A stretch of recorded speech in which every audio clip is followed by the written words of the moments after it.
nuestros corazones, insaciable son, hasta que conocen a su Salvador.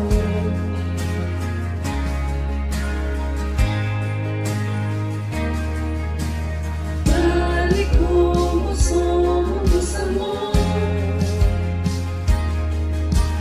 hoy nos acercamos sin temor.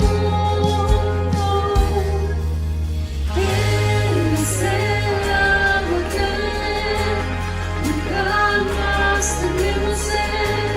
Jesucristo basta, Jesucristo basta. Mi castigo recibió, y su herencia me envió. Jesucristo basta, Jesucristo basta.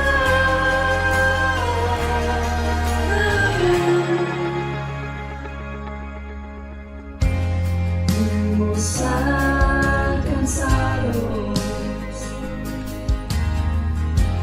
por su gran amor, con brazos abiertos recibirás.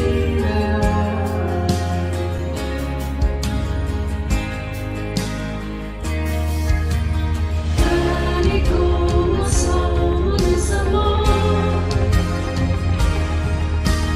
hoy nos acercamos sin temor. Él es el agua que nunca más tendremos sed. Jesucristo basta, Jesucristo basta. Mi castigo recibió, y su herencia me envió. Jesucristo basta, Jesucristo basta.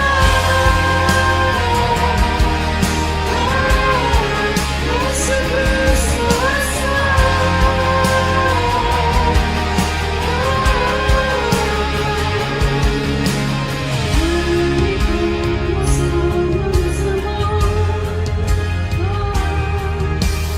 Hoy nos acercamos sin temor, sin temor.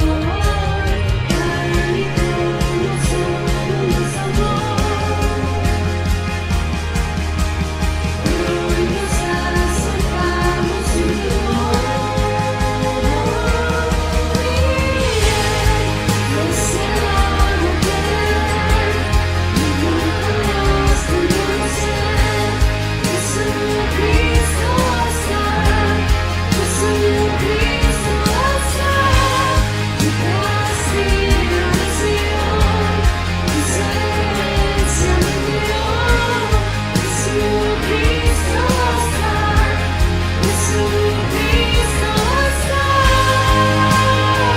Jesucristo basta.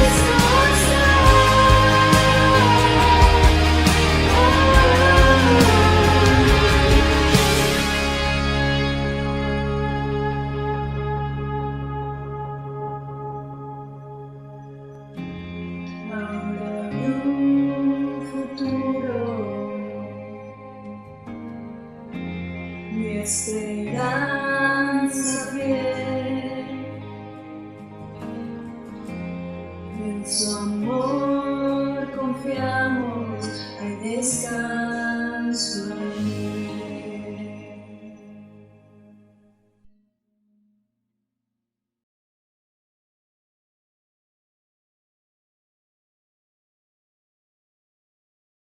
Muy buenos días, hermanos. Dios los bendiga poderosamente. Sus casas, sus familias, su salud, sus trabajos y ante todo su ser completo, espíritu, alma y cuerpo, rebose de la bendición del Señor. Hoy vamos a iniciar una nueva serie que se llama El verdadero alimento espiritual. Vamos a estar algunas semanas tocando este tema. Yo pensaría aproximadamente unos 4 domingos, tratando acerca de qué es cuál es ese verdadero alimento espiritual que el ser humano necesita, cómo acceder a él y la salud que esto trae a nuestras vidas. Les pido que nos dispongamos para orar y recibir la palabra de Dios en esta mañana. Padre, te damos muchas gracias por este tiempo en el que tú vienes a hablar a nuestras vidas por medio de tu palabra. Queremos pedirte que estés con nosotros dándonos entendimiento de la verdad. Que podamos, Señor, entender cuál es tu voluntad. ¿Qué es lo que nos separa de ti? ¿Cómo hacemos bien a nuestras vidas y cómo podemos hacer daño a nuestras vidas para que dejemos de hacerlo? Oh, guíanos, Señor. Abre nuestros ojos espirituales, nuestros oídos espirituales. Danos un corazón entendido en tu verdad y transforma nuestras vidas. Porque queremos ver tu bien sobre nosotros. Te damos las gracias, Padre, en el nombre de Jesucristo. Amén y amén. Esta serie, El verdadero alimento espiritual, quiero darle inicio con el mensaje que hoy tiene por título: Así matarás de hambre a tu alma. Aunque vamos a estar hablando de cuál es este verdadero alimento espiritual, hoy vamos a ver en la Biblia algo que nos separa de este alimento. Algo que al alejarnos de este alimento espiritual nos lleva a un estado de hambruna, de inanición espiritual. Y diciéndolo en ese orden de ideas, nos puede matar de hambre espiritualmente. No solo somos materia, no solo somos carne y hueso, somos espíritu, alma y cuerpo. Y aunque para nosotros es importante el alimento físico y decimos que todos los días es necesario cada tantas horas, tantas veces al día comer porque si no me enfermo, porque si no me debilito y tantas otras cosas, si somos seres tripartitas, espíritu, alma y cuerpo, también es necesario que nos alimentemos espiritualmente, pues de lo contrario nos vamos a debilitar, nos vamos a enfermar o nos vamos a morir espiritualmente.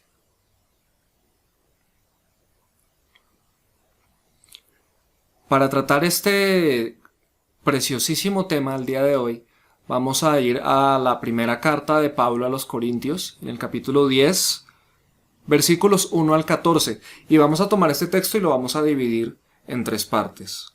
La primera parte va a ser versículos 1 al 4, la segunda parte va a ser los versículos 5 al 10, la tercera parte versículos 11 al 12 y la última versículos 13 y 14.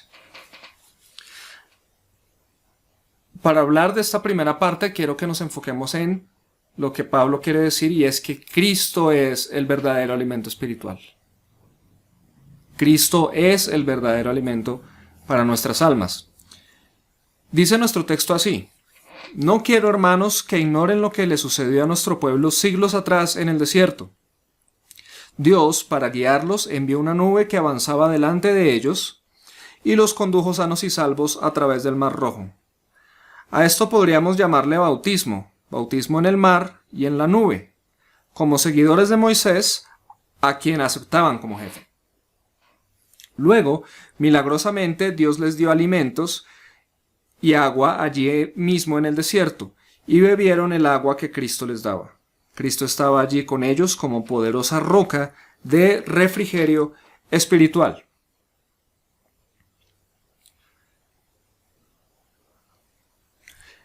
Quiero que empecemos por prestar atención a lo que está haciendo Dios con el pueblo de Israel. Si se dan cuenta, Pablo, para tratar este tema, utiliza una historia del pueblo de Israel. Utiliza el suceso de Israel cuando salió de la esclavitud de Egipto hacia la tierra prometida en el paso por el desierto, lo que conocemos como el éxodo de Israel. Y prestemos atención al énfasis que él da a la acción de Dios de guiar a su pueblo. Dice que él, para guiarlos, envió una nube que avanzaba delante de ellos y también los condujo. De nuevo, los guió, los condujo, sanos y salvos a través del Mar Rojo. Y a esto lo llama Pablo bautismo. Es algo extraño que utilice ese término. Bautismo en el mar y en la nube, como seguidores de Moisés, a quien aceptaban como jefe. Pablo está utilizando esta historia y estas palabras para expresar lo siguiente. Lo que le sucedió a Israel en los tiempos del Éxodo vino a ser como una especie de sombra de lo que sucedió con nosotros realmente. Es una sombra de lo que había de suceder en la humanidad después de Cristo. Y es esto. Israel era esclavo en el desierto, era esclavo en Egipto y pasó a ser un pueblo libre en la tierra prometida, y para eso tuvieron que atravesar el desierto. Y en ese atravesar el desierto, en ese trasegar por el desierto, Dios los guió. Del mismo modo, nosotros los seres humanos somos esclavos del pecado, y para eso Dios envió a Jesucristo, para hacerte libre del pecado y llevarte a la tierra prometida. ¿Cuál es la tierra prometida de Dios para ti? Su reino celestial, el reino de Dios en los cielos. Y para pasarte de esa esclavitud del pecado a este reino de los cielos, te ha hecho libre por medio de Cristo. Una vez tú crees en Cristo y empiezas a seguirlo, tu caminar es un desierto. Pasamos por ese desierto que llamamos vida. Esta vida es una prueba, esta vida es un desierto. Hasta llegar al reino de los cielos, nuestra tierra prometida. Y en ese paso, Dios nos quiere guiar. A Israel lo guió por medio de una nube, de una columna de nube, y antes de empezarlos a guiar por esta columna de nube, atravesaron el Mar Rojo. Y Pablo usa la palabra bautismo. ¿Por qué? La palabra bautismo en el griego es baptizo. Platón usaba esta palabra, baptizo, para hablar de cuán abrumado estaba él. No recuerdo bien si por las dudas o por las inquietudes, pero él estaba abrumado, estaba como hundido, sumergido en las dudas. Plutarco también hablaba de esta palabra baptizo para referirse a sumergir la copa de vino en el barril o en el recipiente de donde sacaran el vino, sumergía la copa y la sacaba.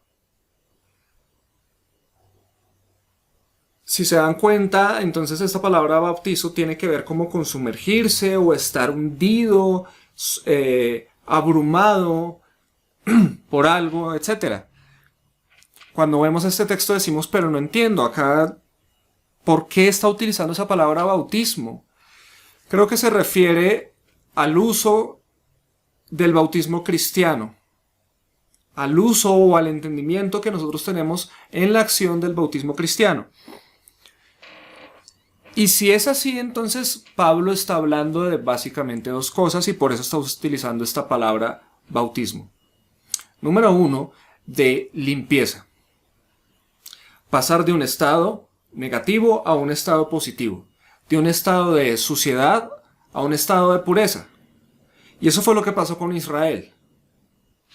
Pero no solo esta acepción, esta connotación de limpieza, sino también identificación en el sentido de ser propiedad de algo. Así como Israel era esclavo en Egipto y pasó a ser libre, también era posesión de Faraón en esclavitud, pero pasaron a ser posesión de Dios en libertad. En este acto de atravesar el Mar Rojo y de ser guiados por la columna de nube, están siendo, Pablo lo está diciendo en esa forma, bautizados. En otras palabras, Israel fue limpiado, fue pasado de la esclavitud a la libertad, de la posesión de Faraón a la posesión de Dios. Ahora están identificados con Dios y ya no con la esclavitud. Ya no con el Faraón, ahora están identificados con la libertad y ya no con la esclavitud. Por eso es que él está utilizando esto. Pero además, ¿qué quiere transmitirle a los corintios? Y es el bautismo, ¿qué significa para nosotros? Nosotros somos bautizados también en dos cosas, llamémoslo así. El bautismo en agua y el bautismo en fuego. El bautismo en agua es cuando una persona decide identificarse con Cristo. Decide que ya no va a ser más esclavo. No es que uno decida dejar de ser esclavo porque es una acción liberadora de Dios, sino que es esa decisión de identificarse, de decir, yo he sido salvado por Dios y por eso ahora me bautizo. Y cuando una persona se bautiza es en ese acto de sumergirse en el agua, simbolizando que está dejando atrás la vida de esclavitud y está siendo levantado a una vida en libertad. Pero también es una vida en la que está sumergiéndose, simbolizando, representando que está dejando atrás el dominio de Satanás y ahora está pasando al dominio de Jesucristo. Ya no le pertenece al diablo, ahora le pertenece a Jesús. Y eso es una declaración pública. Ese es el bautismo en agua. Eso es lo que significa. Cuando una persona se bautiza, lo que está queriendo decir es eso. Cuando una persona no se bautiza, no ha tomado esa decisión de bautizarse, es porque no ha tomado la decisión de identificarse con Dios y decir, yo ahora soy libre, yo ya no le pertenezco a Satanás, yo ya no soy esclavo del pecado, ahora yo soy libre y le pertenezco a Jesucristo. Y también es el bautismo en fuego, que es el bautismo que Jesús opera en nosotros y es, en otras palabras, el bautismo del Espíritu Santo. Y es por esa razón, por ese bautismo, que sucede lo mismo, que nosotros ahora experimentamos la libertad y por eso podemos combatir victoriosamente el pecado, podemos hacer la voluntad de Dios, podemos obedecer a Dios, tenemos ahora una relación con Dios, podemos comunicarnos con Él, Él nos guía, así como guiaba al pueblo por medio de la columna de nube, nosotros somos guiados por el Espíritu Santo. Y por eso es que se dice que somos bautizados en el Espíritu Santo también. Entonces, si nos damos cuenta, Pablo está haciendo paralelos, porque quiere darle una enseñanza a los corintios y por implicación a nosotros, a todos los cristianos. Vemos aquí en el versículo 2 que también los israelitas pasaron este proceso como seguidores de Moisés, a quien aceptaban como jefe. En nuestro caso lo hacemos no como seguidores de Moisés, sino como seguidores de Cristo, a quien aceptamos como Señor de nuestra vida. Y miren lo que viene aquí. Luego, milagrosamente, Dios les dio alimentos. Y aquí es donde empieza nuestro tema a tomar forma. Alimentos. ¿Dónde se los dio? En el desierto. Y allí les dio ese alimento, pero también bebieron. Les dio agua, ¿sí? Que brotaba de una roca. Y por lo menos en las versiones como Reina Valera, la Nueva Biblia Latinoamericana, la Biblia de las Américas, dice que la roca de la cual ellos bebieron era Cristo.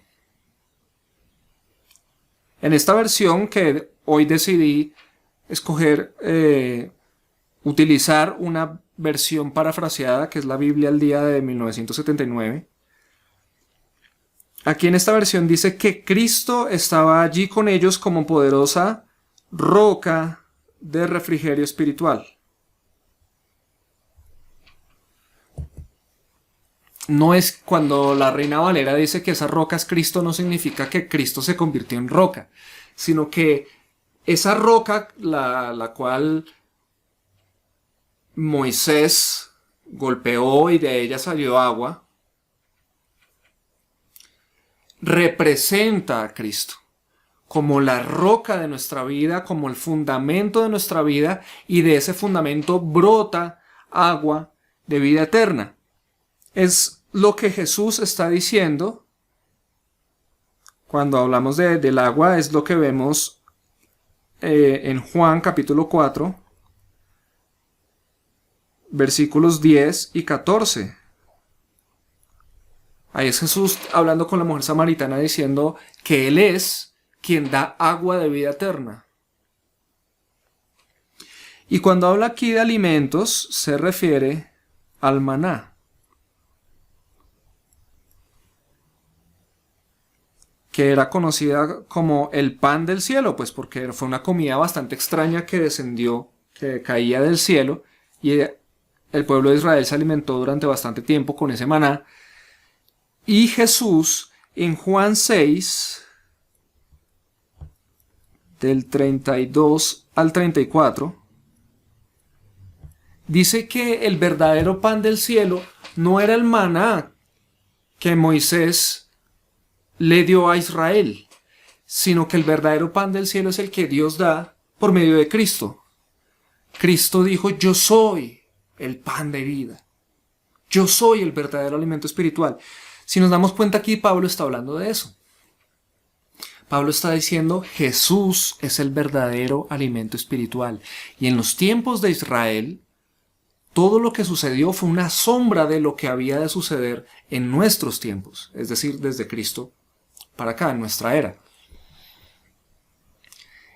Y así como hubo maná del cielo y agua que salió de una roca, esos eran imágenes, eran tipos, eran representación de quién es Cristo para nosotros.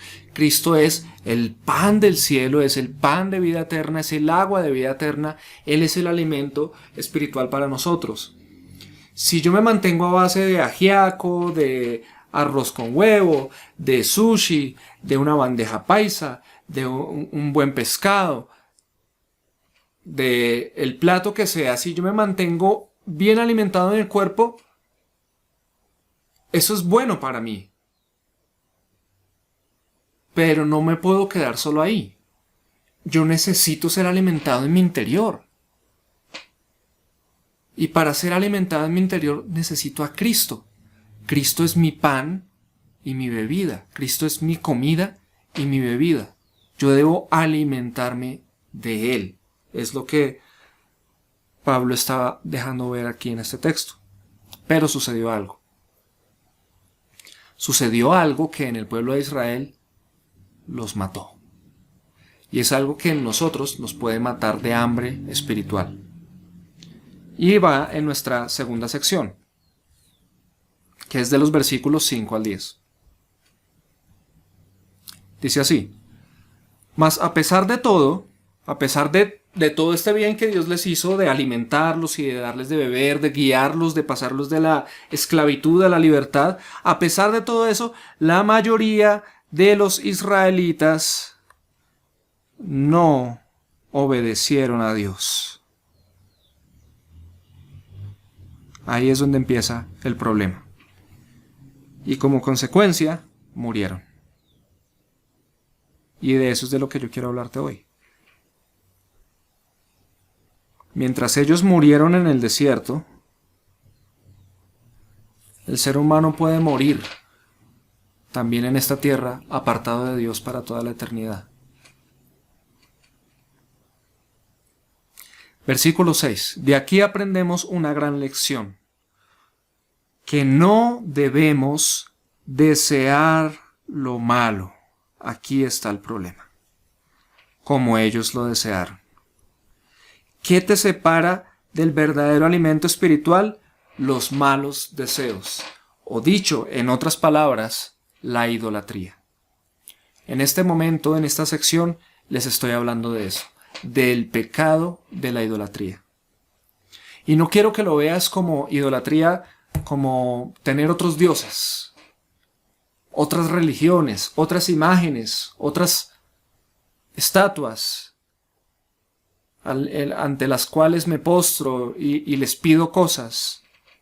Eso es idolatría, claro que sí. Pero eso es idolatría religiosa.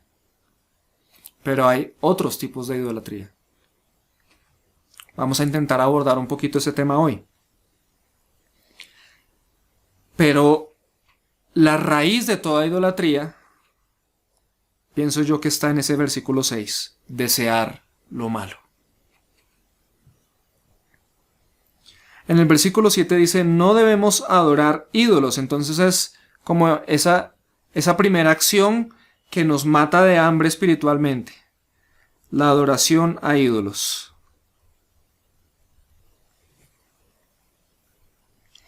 Dice ahí que no debemos adorar ídolos como ellos, como Israel lo hizo, habiendo salido a la libertad.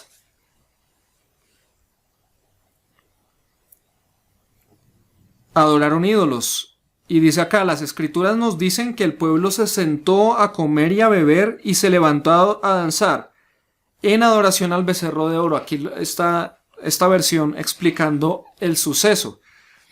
Esto es en Éxodo 32, donde se narra la adoración del becerro de oro.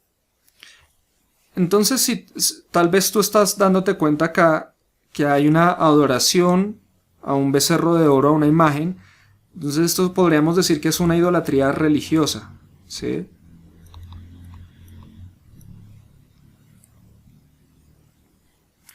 Pero miren estas acciones. El pueblo se sentó a comer, a beber y se levantó a danzar. En vez de esperar dirección de Dios, lo que hicieron fue construir un becerro de oro y se pusieron a comer, a beber y a danzar. Se pusieron a festejar, se pusieron a jugar. En este pasaje de Éxodo 32 son los israelitas los que le dicen a Aarón, Moisés no volvió, Moisés se fue supuestamente a hablar con Dios y no volvió, entonces haznos un Dios que vaya delante de nosotros. Atención a esas palabras, haznos un Dios que vaya delante de nosotros. Acabamos de ver que delante de ellos iba a haber una columna de nube. Y ahora ellos están pidiéndole a Aarón, haznos un Dios que vaya delante de nosotros. ¿De qué está hablando? De dirección. Ya que Moisés no está por ahí, quién sabe qué pasó, entonces que ahora un becerro ande delante de nosotros porque necesitamos esa imagen para ser guiados. Esto es algo espiritual. Me deja ver un principio de la idolatría. Idolatría es todo aquello que guía mi vida. Si lo que guía mi vida es mi relación sentimental, mi pareja, entonces mi pareja es mi ídolo. Si lo que guía mi vida es mi trabajo y el dinero que yo pueda obtener, entonces mi ídolo es mi trabajo, mi ídolo es el dinero. Y así con cualquier otro ejemplo. Lo que sea que guíe mi vida. El celular, por ejemplo, puede ser un ídolo en nuestros tiempos. Porque resulta que ahora yo estoy pegado al celular, le quito tiempo a Dios, oro menos, estudio menos la Biblia, estoy más pegado al celular, pendiente de las noticias, de los chismes, de la farándula, de lo que la gente dice de aquí, de lo que la gente dice de allá, de los memes, del ocio, de todas estas cosas. Y en últimas mi vida está siendo guiada por eso, le estoy dedicando tiempo a eso. De más. Si una persona vive así, entonces ese celular, esas redes sociales, esas noticias, se le han convertido en un ídolo, porque es lo que anda delante de él en el camino de la vida, en este paso por el desierto llamado vida. Otros idolatran ideologías, porque son guiados por ideologías. Otros idolatran la filosofía, tantos otros sistemas de pensamiento, cosmovisiones, son ídolos porque son lo que guía nuestra vida. Si cualquier cosa que guía mi vida no es Dios, entonces esa cosa es mi ídolo.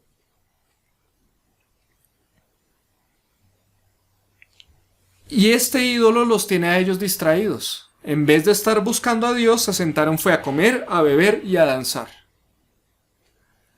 Y hoy en día también estamos siendo tentados a eso.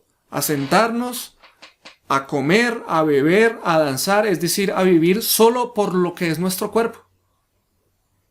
Miren el paralelo, él está diciendo, ellos tenían comida del cielo, maná, agua de la roca, y estas dos cosas representan a Cristo, y ellos lo que hicieron fue levantar un ídolo y se pusieron a comer y beber. Es toda una semblanza, una representación de la vida que gira en torno a la satisfacción de mis apetitos físicos. Y eso es idolatría.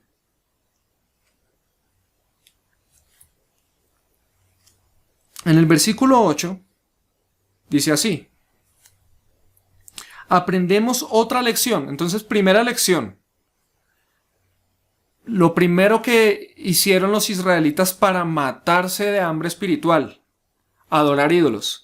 Segundo, dice, aprendemos otra lección de la ocasión en que varios de ellos, número 2, pecaron con mujeres extrañas y 23,000 cayeron muertos en un día.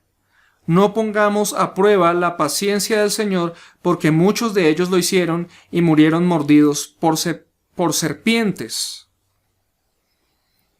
Pecaron con mujeres extrañas. Y ese pecado a lo que se refiere es a un pecado sexual. La fornicación. Esto ustedes lo pueden leer en Números, capítulo 25, versículos 1 al 9.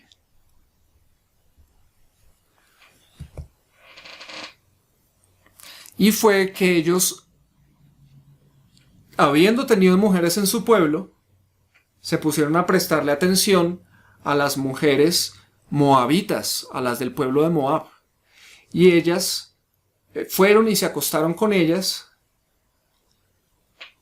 y esas mujeres los arrastraron a sus creencias.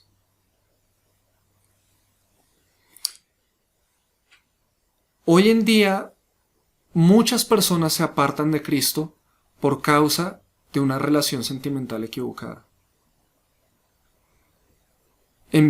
Se enredan sexualmente con la persona equivocada y ambos espiritualmente se envuelven y se apartan de Cristo, girando en torno al pecado sexual y de ahí a muchos otros pecados. El pecado sexual, la inmoralidad sexual, de hecho, está súper vinculada, según la Biblia, con la idolatría.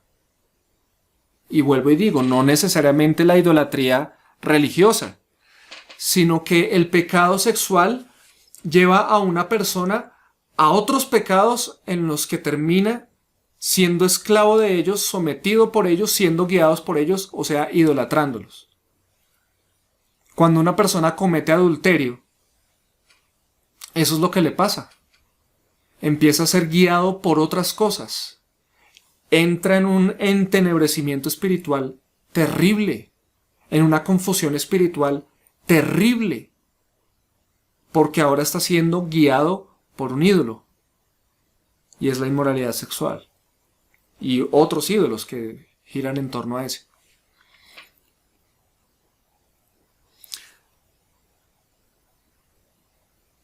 Por esa razón, Dios quiere que nosotros los cristianos nos guardemos, porque ahora le pertenecemos a Dios y ahora vivimos es para ser personas de una sola mujer, hombres de una sola mujer, mujeres de un solo hombre, entre el pueblo de Dios, entre personas idóneas. Y por eso es que nosotros, los cristianos, somos defensores del matrimonio, porque la institución matrimonial es el diseño de Dios para guardarnos de estas cosas. Pero aún así, va a intentar este pecado de la idolatría atravesarse para que incluso los matrimonios sean destruidos por medio de la inmoralidad sexual y todas las idolatrías que vienen tras este pecado.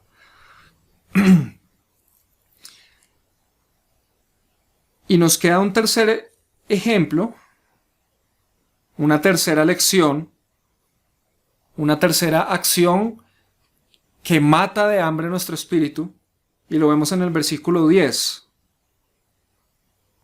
Y es la murmuración contra Dios. Aquí está. Tercer lugar, versículo 10. Y no murmuremos contra Dios.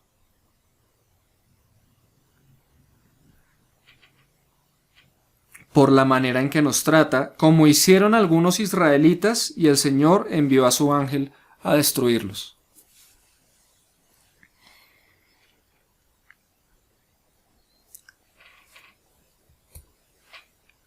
Esto sucede cuando una persona en el paso del desierto, pasándolo a nuestros tiempos, es en esta vida cristiana, en esta vida de ya hemos pasado de la esclavitud del pecado, vamos a la tierra prometida que es el reino de Dios, y en este paso, en este desierto llamado vida, pasamos por dificultades que Dios permite en nuestra vida.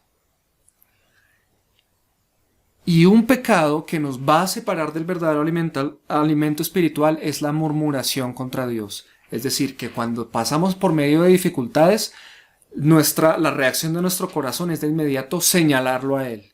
¿Y dónde está Dios? Eso fue lo que hizo el pueblo de Israel, y lo pueden leer ustedes en Números 21,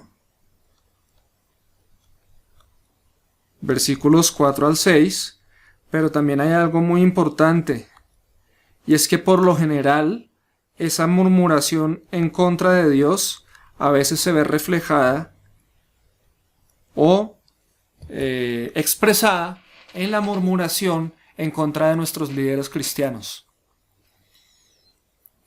Por lo general, cuando una persona está pasando por dificultades y su corazón no está recto con Dios, se enoja con Dios y por consecuencia se enoja con las personas que lo lideran, con sus pastores, con sus líderes.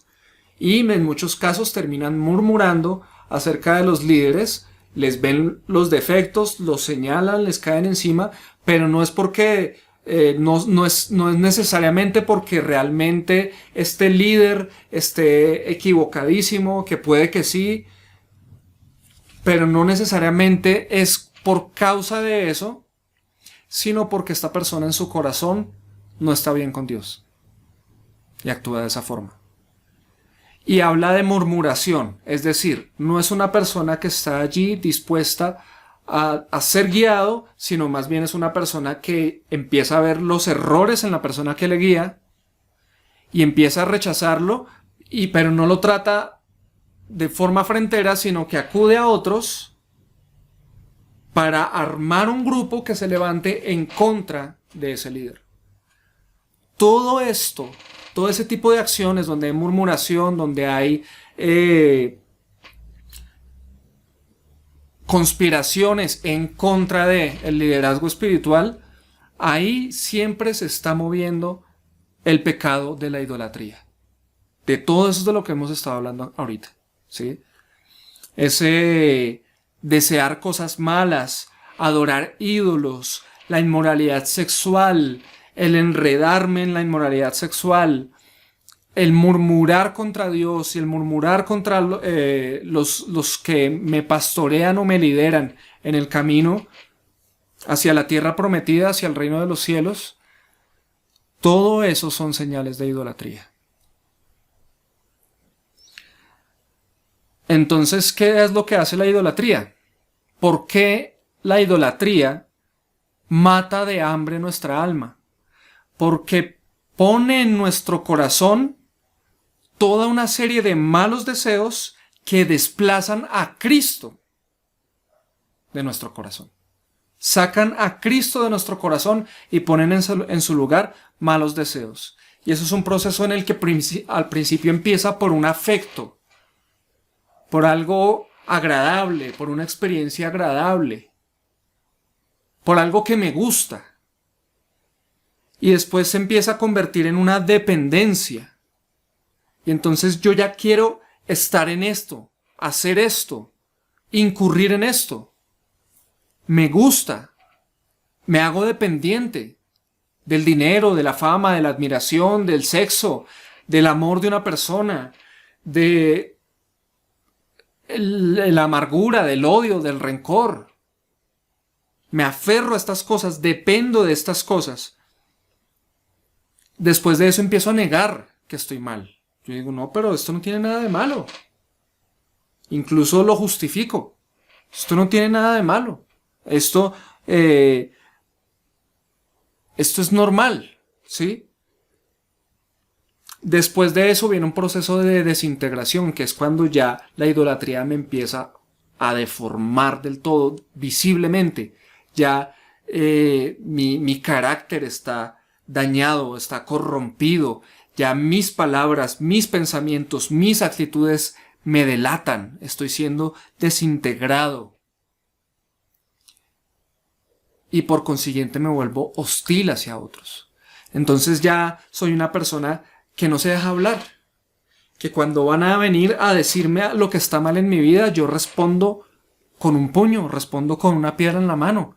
O respondo devolviéndolo. Mírese usted, no sé qué. Y no me dejo enseñar. Tengo un muro. No quiero que la gente se meta conmigo. No quiero que la gente descubra mi vida. Me muestro fuerte, pero soy hostil.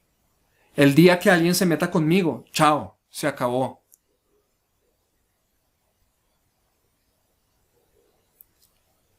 Y finaliza en una persona aislada, una persona con todo el dolor, todas las heridas, escondiéndolas y sufriéndolas solo. Y eso es un infierno. Y eso es el infierno. Personas aisladas, separadas de Dios por toda la eternidad, cargando el dolor, el peso y la culpa de sus pecados por los siglos de los siglos.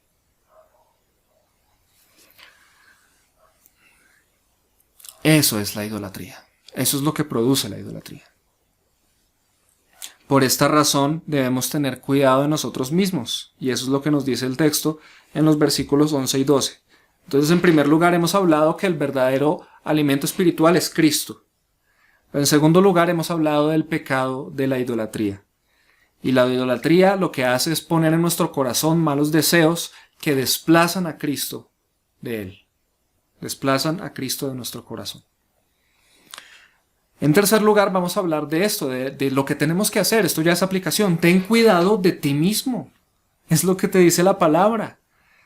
Mira lo que dice el versículos 11 y 12. Estos incidentes, todo lo que estamos hablando de Israel, estos incidentes ocurrieron para enseñarnos objetivamente que no debemos cometer las mismas faltas.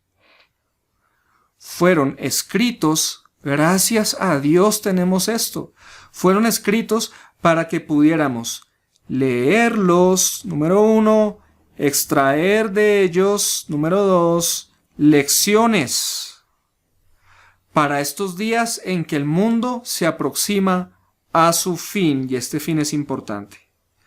Si te das cuenta, me salté algo en el texto y fueron los juicios de Dios. Decía que murieron en el desierto, que murieron 23,000 en un día, que hubo una plaga, que fueron devorados por serpientes.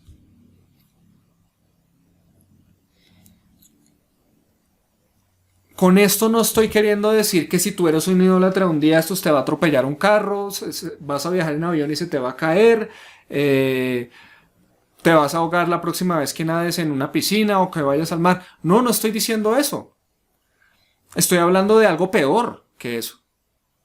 Y es que el mundo se aproxima a su fin. Y si tú consientes el pecado de idolatría, no sabes cuándo vas a morir. Alguno puede tomar este texto para decir, oiga, pero hombre, eso lo dijo Pablo hace 2000 años y que es que el mundo se aproxima a su fin y mire, ya pasaron 2000 años, ¿cuál fin? Es que el fin se refiere a esta era, a la era cristiana, desde Cristo para acá, desde el año 1 hasta hoy 2020 después de Cristo. Esta es la era del fin, la era cristiana. Y puede durar 1000 años más, yo qué sé. Pero eso no puede ser una razón para que yo diga, entonces no importa, me voy a relajar. ¿Y es que tú vas a vivir 1000 años? ¿A mí de qué me sirve que la humanidad siga 1000 años si yo me voy a morir hoy? O por mucho en 50 años. Nosotros no vamos a durar un montón como para pensar que no va a pasar nada, que no va a llegar a un juicio. El día del fin se va a acercar, ya sea porque Cristo vuelva o porque nos muramos. El día del fin está cerca. El día del fin tuyo o el día del fin mío puede ser hoy. ¿Qué estamos haciendo con la idolatría? Miren lo que está diciendo. Esto fue escrito para que saquemos de aquí lecciones para no cometer las mismas faltas, para caminar diferente, porque llega el fin. Llega el fin. No sabemos cuándo será. La muerte es repentina. Y puede que en este proceso no te atropelle un carro, no te mueras masacrado de una manera trágica. O puede que sí. Pero no lo debemos hacer pensando en eso.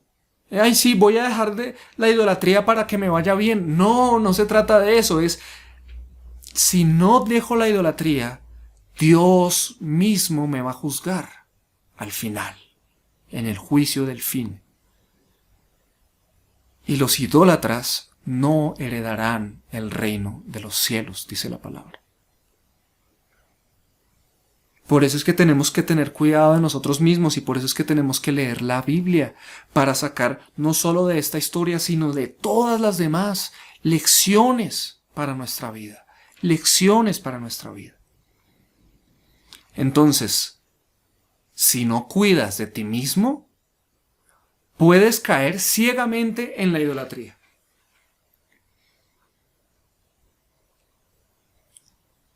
Si tú eres una persona que hasta este momento lo único que ha pensado es, yo nunca he tenido ídolos, te animo a que te examines, porque no estás viendo bien. Porque todos los seres humanos cometemos idolatría.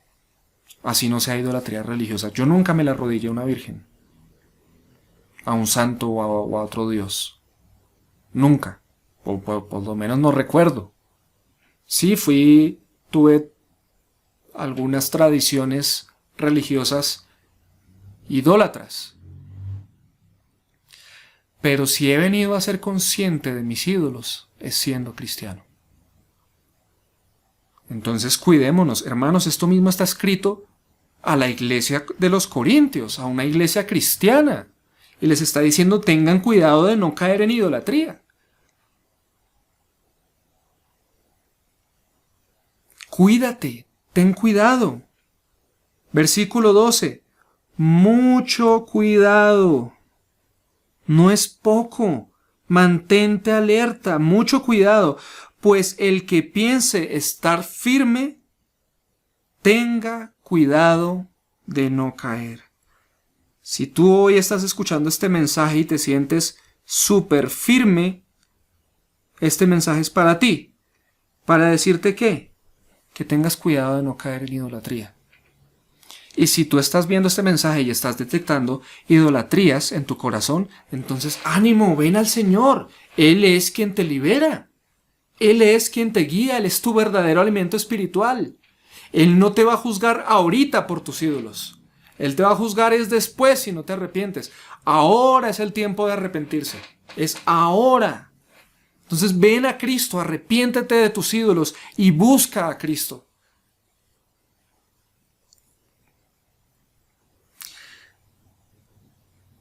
Cuarto y último, cerrando nuestro mensaje. No estás solo en esta guerra. No estás solo en esta guerra. Dice así: pero recuerden esto.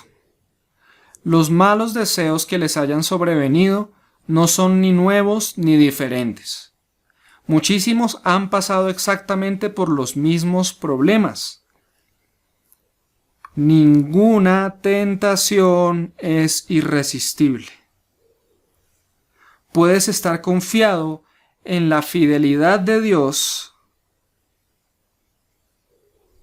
que no dejará que la tentación sea más fuerte de lo que puedes resistir. Dios lo prometió y jamás falta a su palabra. Ya verás que te muestra la manera de escapar de la tentación para que puedas resistirla con paciencia. Por lo tanto, amados míos, eviten por todos los medios cualquier tipo de idolatría. Eviten por todos los medios cualquier tipo de idolatría. Nos ha quedado escrita la experiencia de otros, que es lo que Pablo nos está diciendo acá. Es mejor aprender a obedecer por fe que por experiencia. Yo algunas cosas las he aprendido a obedecer por la fe. Es decir, leyendo la Biblia y diciendo: ¡wow! Esta es la voluntad de Dios, voy a hacer esto porque quiero que me pase lo que le pasó a este, o no quiero que me pase lo que le pasó a este. Quiero obedecer a Dios y obedezco, y cuando yo lo hago a la luz de la Biblia estoy obedeciendo por fe. Pero también he obedecido por experiencia. Es decir, que me resistí a hacer la voluntad de Dios, caí en idolatría, sufrí el golpe, la disciplina de Dios vino sobre mí y aprendí la lección, pero a precio de demasiadas lágrimas. Es mejor obedecer, es mejor aprender a obedecer por fe que por experiencia. No esperes a estrellarte, no esperes a que te pase, escúchame esto, por favor. No esperes a que te pase quién sabe qué cosa terrible para cambiar lo que tú sabes que debes cambiar.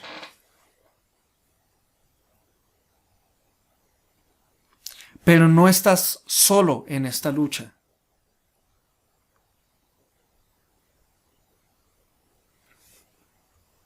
Cuando yo te llamo al arrepentimiento y me pongo como ejemplo, no es porque mi vida sea lo más ejemplar. Es porque te estoy queriendo decir algo. Nadie es mejor que nadie en este asunto. Podríamos poner otros ejemplos de grandes de la historia,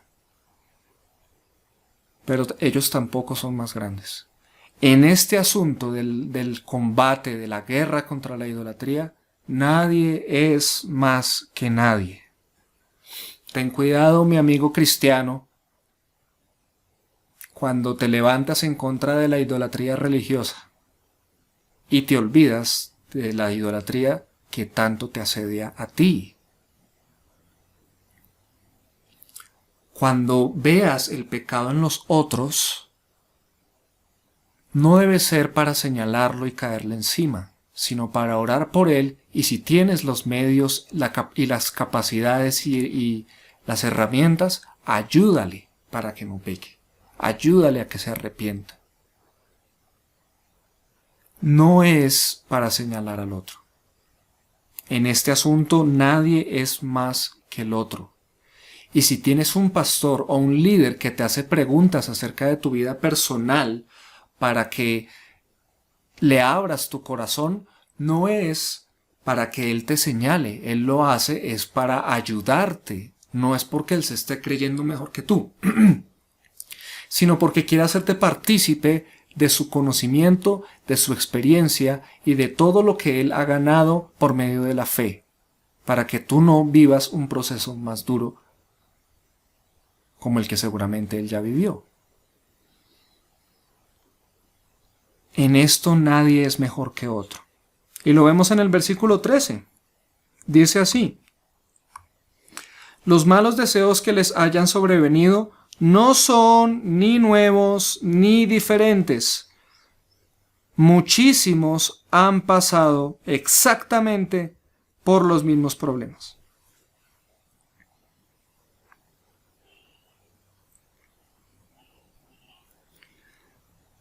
También aprendemos, como lo tenemos aquí resaltado, que ninguna tentación es irresistible. Esta es, digámoslo así, la otra cara de la moneda.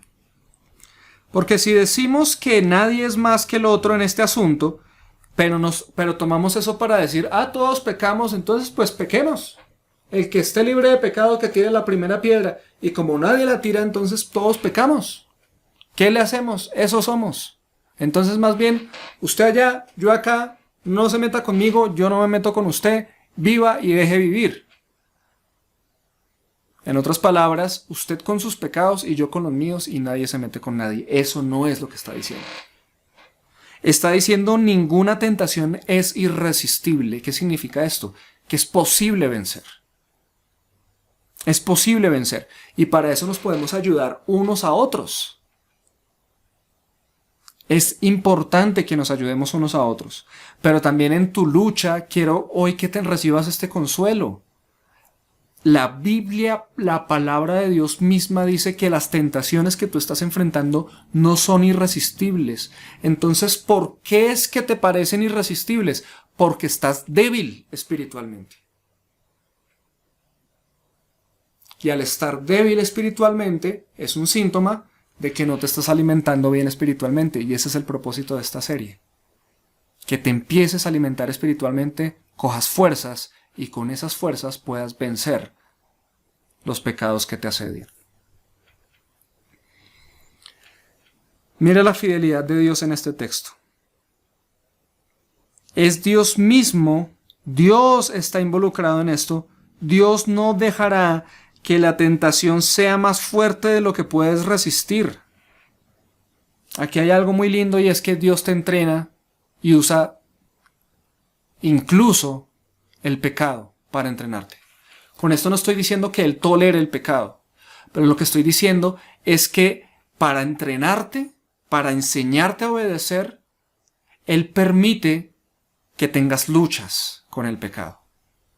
Él no viene y pum, pum, pum, pum, pum, y ya, súper inmaculado. No, Él permite que tengas luchas, porque en medio de esas luchas Él quiere enseñarte, alimentarte de Él para dejar eso.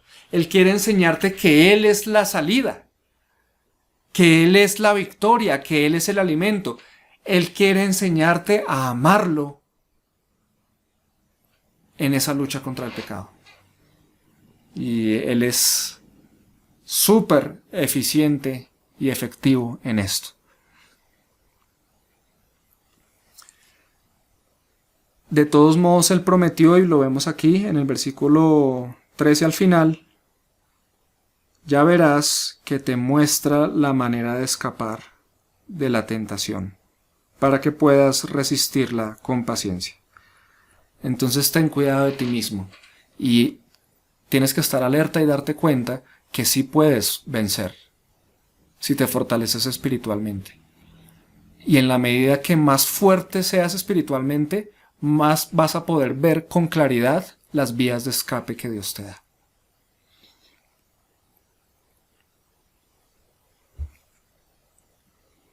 Entonces, ¿qué podemos concluir, hermanos? Jesús es el verdadero alimento para nuestras almas.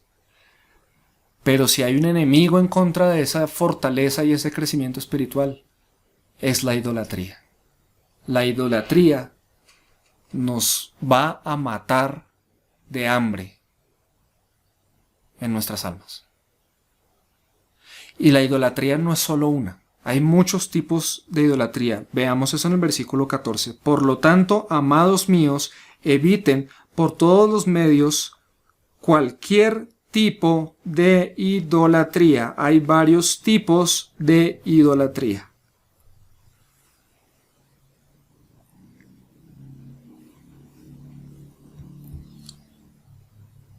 Lo que sea que produzca en ti un rechazo por Cristo es un ídolo.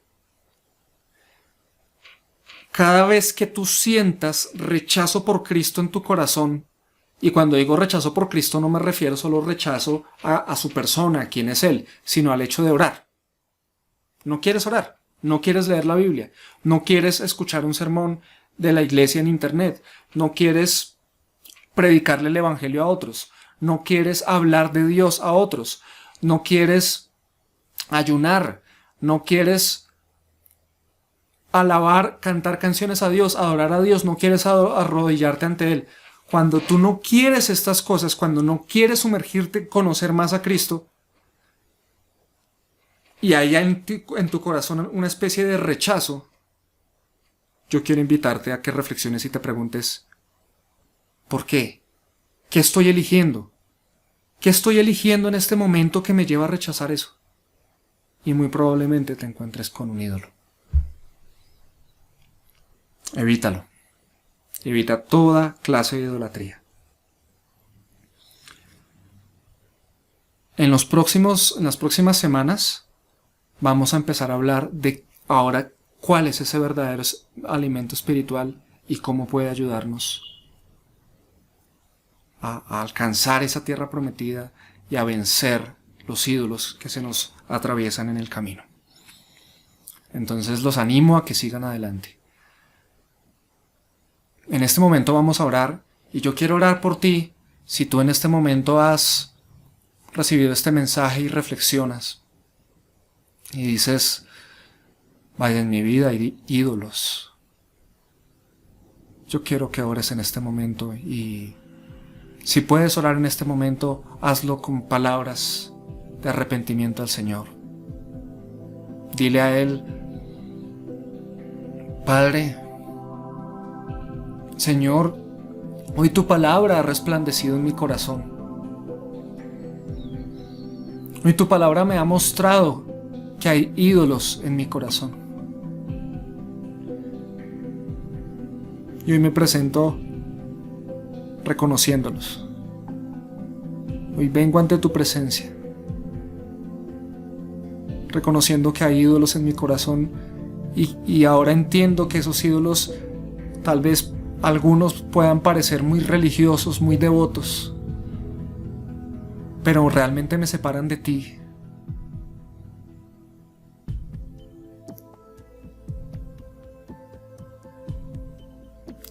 Hoy reconozco que hay muchos ídolos que tal vez antes no los reconocía como tal. Hay idolatrías por las profesiones, idolatrías por los familiares, por los seres queridos.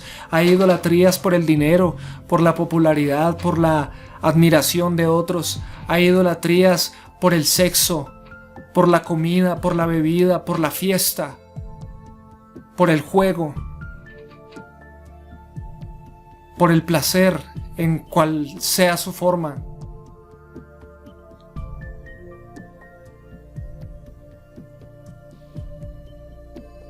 Yo te quiero pedir que me hagas libre de todos los ídolos que tenga en mi corazón.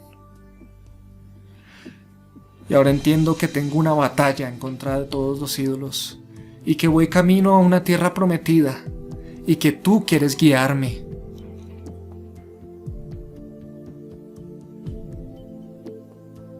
Por eso te pido que de ahora en adelante me enseñes a depender de ti como el verdadero y único alimento espiritual que mi alma necesita.